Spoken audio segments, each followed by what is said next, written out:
नमस्कार। भार्गव क्लासेस में एक और फिर आपका स्वागत है। आज हम क्लास 8 के chapter materials metal and non metal का टॉपिक है chemical properties of metals and non metals. Chemicals properties में क्या होते हैं इसके बारे में जानेंगे और इस वीडियो से हम ध्यान से सुन करके प्रोनाउंसिएशन के बारे में जान सकते हैं। तो स्टार्ट करते हैं। सबसे पहला रिएक्शन आता है केमिकल में, रिएक्शन विथ ऑक्सीजन। अगर किसी भी मेटल को ऑक्सीजन के साथ रिएक्शन किया जाए तो क्या होते हैं। तो you are the familiar with the phenomenon of rusting of iron. हम जानते हैं कि ये फैमिलियर है, ये हमारे सदस्य हैं। रस्टिंग ऑफ आयरन, लोहे में जंग लगना, ये छूट नहीं सकता, ये कम नहीं हो सकते हैं। रिकॉल द रिएक्शन बाय, इसलिए कुछ कुछ इसके साथ रिएक्शन होते इसके बारे में देखेंगे। तो क्या होते हैं, रिएक्शन करता कैसे है, इसके बारे में जानेंगे। तो which the rust of the form you had also perform in the class 767 activity the burning of magnesium ribbon in air. आप इसके पहले भी इस चीज़ को, रस्ट के बारे में क्लास 7 पिछले अध्याय में देखे ही होंगे कि मैग्नीशियम को जलाने पर क्या होता है। You had learn that the both process the oxide formation take, दोनों प्रोसेस में ऑक्साइड बनते हैं। Complete the following reaction iron and magnesium with oxygen, और ऑक्सीजन के साथ मिलकर मैग्नीशियम पूरी तरह से इक्वेशन बनाते हैं। जैसे iron plus oxygen plus water मिल करके मैग्नीशियम और ऑक्सीजन सभी बनाते हैं। ये सभी के नियम तैयार हो जाते हैं, इन्हीं को अब हम डिटेल से जानेंगे। Now we recall the activity the burning of the magnesium ribbon. अब हम मैग्नीशियम को रिकॉल याद करेंगे। The ash obtained of the burning magnesium ribbon is the dissolve in water and tested for the acidic and basic nature. इसके ash को, इसके राख को on burning magnesium ribbon dissolve जब पानी में घोलते हैं तो इसका टेस्ट करते या तो एसिडिक होता है या तो बेसिक होते हैं। It is the solution acidic basic, how do you accept this, कैसे आप कर सकते हैं। तो इनके लिए भी बहुत सारे तरीके हैं। You have the observe the red litmus blue, so the oxide magnesium is also basic in nature. हम जानते हैं ऑक्साइड मैग्नीशियम बेसिक प्रकृति में पाए जाते हैं, बेसिक में। और डिजोल्व रेड लिटमस पेपर क्या करता है, ये ब्लू कर देते हैं। Generally metallic oxide are basic in nature, और मुख्य रूप से ये metallic oxide basic in nature क्या प्रकृति में पाए जाते हैं। अब इनके बारे में और भी जानेंगे। Let us now observe the reaction of the non metal with oxygen. अगर नॉन मेटल को ऑक्सीजन के साथ रिएक्शन किया जाता है तब क्या होते हैं।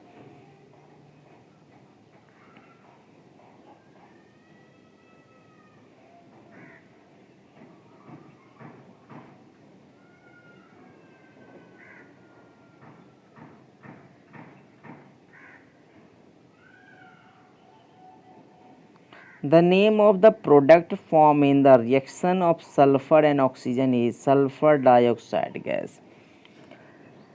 अगर सल्फर को ऑक्सीजन के साथ रिएक्शन किया जाता है तो सल्फर डाइऑक्साइड गैस का निर्माण होता है। जब sulphur oxide dissolve in water sulphuric acid is form, और इसी सल्फर डाइऑक्साइड को जब पानी में घुलाया जाता है, मिलाया जाता है, तो सल्फ्यूरिक एसिड का निर्माण होता है। Reaction can be the follow, आप इसे एक रिएक्शन के द्वारा ही समझ सकते हैं। Sulphur dioxide SO2 plus water से मिलकर क्या बना, sulphurous acid H2SO3। The sulphuric acid turn blue litmus paper red. Sulphuric acid क्या करता है, ब्लू लिटमस पेपर को रेड बना देता है।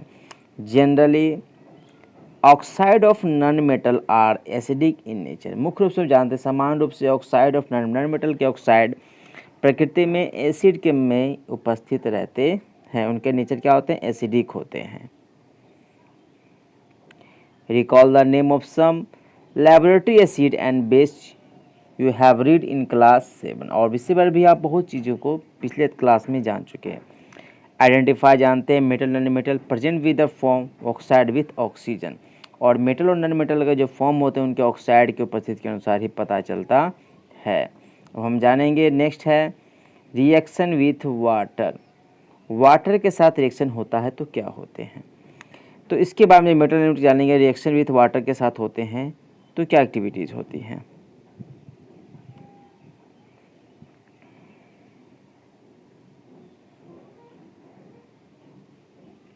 You observe that the sodium reaction vigorously with water।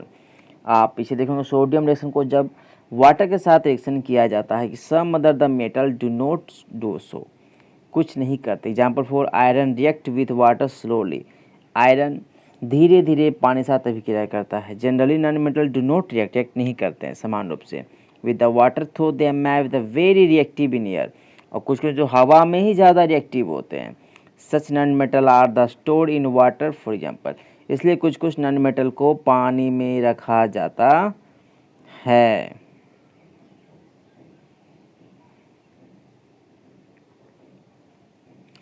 Phosphorus is a very reactive non metal, बहुत ही reactive non metal हैं। It the catch fire expose to, हवा में जल्दी इसमें आग पकड़ देती है। To prevent to contact of the phosphorus with the atmospheric oxygen it store in water, इसलिए इसे पानी में रखा जाता है। अब जानें केमिकल का अगला पार्ट आता है रिएक्शन विथ एसिड के साथ रिएक्शन की क्या क्रिया होती है। अगर नॉन मेटल को रिएक्शन कब करते हैं तो उसका बिहेवियर कैसा होता है, इसके बारे में जानेंगे।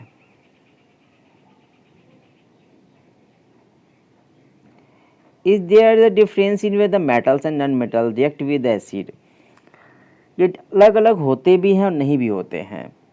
What could the pop sound the some bass that due to the when a burning matchstick is the brought near the mouth or test tube? जब आप जलाते हैं मैच स्टिक को तो एक आवाज़ निकलती है उसके टेस्ट ट्यूब से।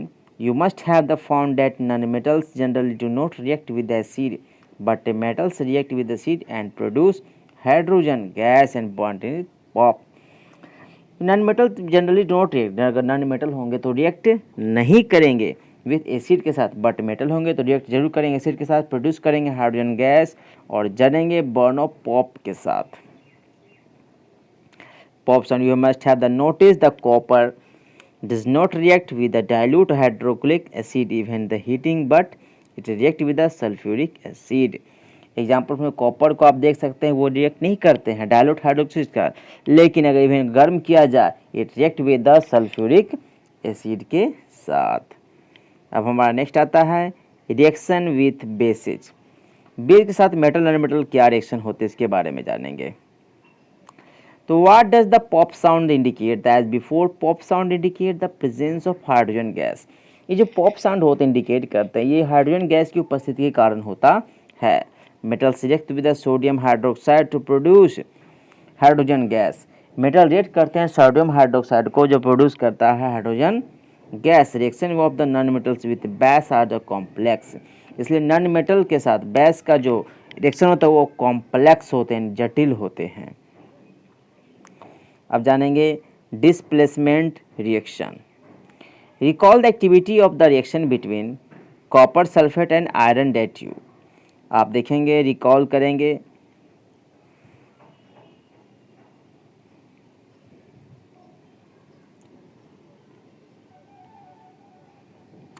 What changes do you observe in the various beaker.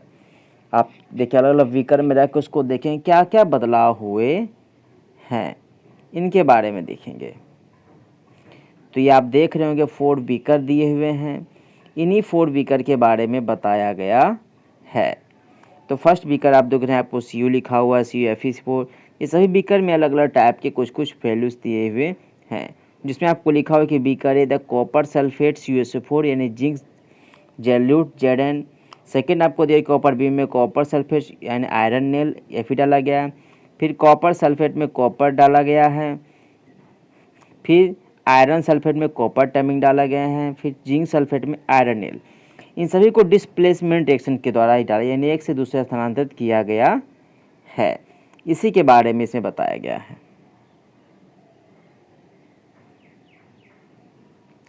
तो अलग अलग बीकर में हमने देख लिया कंपाउंड को zinc the reaction copper and from the copper sulphate That is the why the blue color of the copper sulfate disappear the powdered red mass. Copper is the disappointed at the bottom of the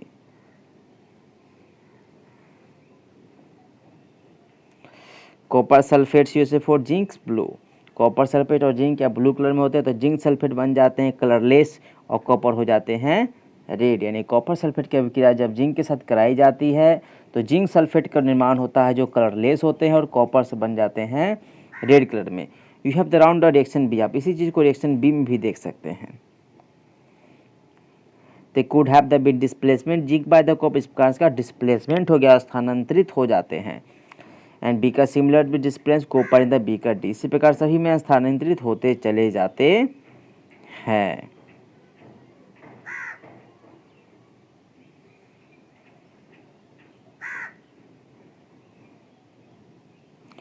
Attributary. If the follow defined rules the based on the fact, if fact है the rule the here the zinc is more active than copper, जानते हैं zinc क्या है ज़्यादा active है copper होने के कारण आयरन से, जिस कारण से the more active metals can replace the less active metals। तो नियम ये होते हैं कि जो मेटल ज़्यादा रिएक्टिव होते हैं वह कम रिएक्टिव होने वाले मेटल को रिप्लेस कर देते हैं। But the less active can not be replace more active, लेकिन कम एक्टिव वाले मेटल ज़्यादा एक्टिव वाले मेटल को रिप्लेस नहीं कर पाते हैं।